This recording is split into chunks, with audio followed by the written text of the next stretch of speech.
Pero... Paul! Oh! Woo!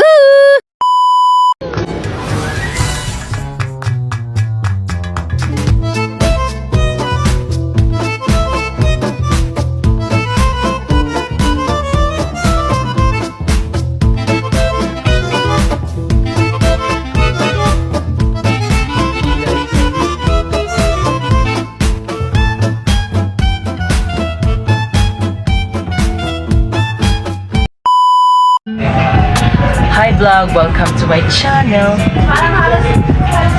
In this video, we talk about the lesson that we learning English. Hi, my name is Jashlee.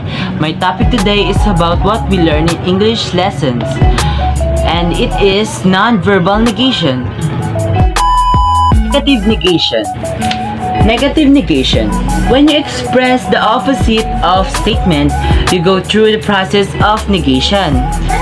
A negative form expresses the falsity of the statement by using the adverb not, never, rarely, barely, hardly, sincerely, or nowhere. The determined no and few. And the indefinite pronouns no one, nobody, none, nothing, among others. The grammatical process is called non-verbal negation. Negating word, negating adverb, negating determiner, negating indefinite pronoun. The guests have not arrived. The negating adverb that we use is not. No reminders were given to them. The negative determiner that we use is no. There was no one in the room. The negative indefinite pronoun that we use is no one. Positive statement. He has done something good today. Let us go somewhere.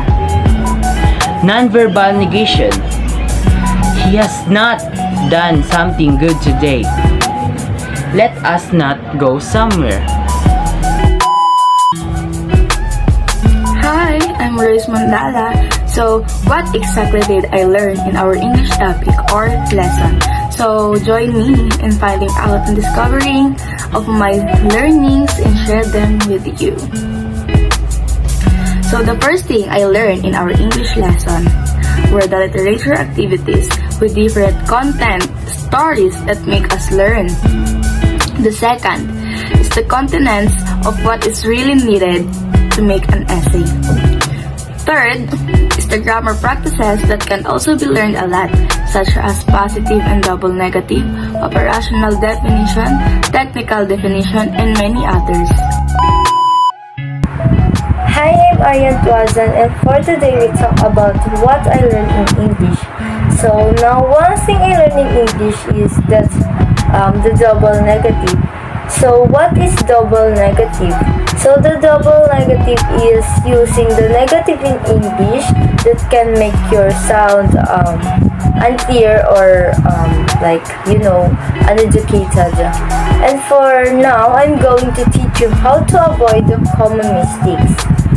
True, the double negatives are often used by native speakers, like they are slang and grammatically incorrect.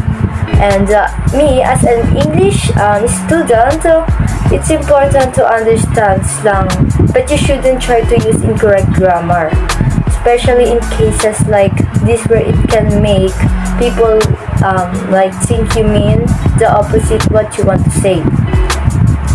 And now, I have an example of a double negative. Don't say, she says she's not afraid of anybody. If the intention is to make positive statements, say, she says she's not afraid of anybody or nobody. Or another example, you ain't seen nothing yet. To make it positive statement, say you haven't seen nothing yet or you have seen nothing yet. And that's all. So that's one of the thing that I learned in English subject, and thank you. So So good day everyone, my name is Althea and today we will discuss the topic that I learned. So the number one is using definition to develop an idea.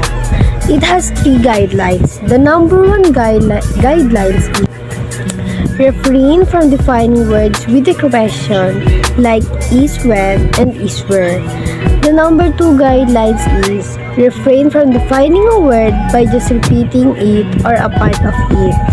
The number 3 is use easy to understand words when defining a term.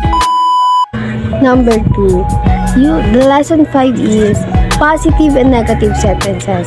So if the sentence is positive, you will put a tag question that is negative. It's like a vice versa. Hi guys, my name is Martin Silamar. I'm here to talk about the things I learned about our English lesson.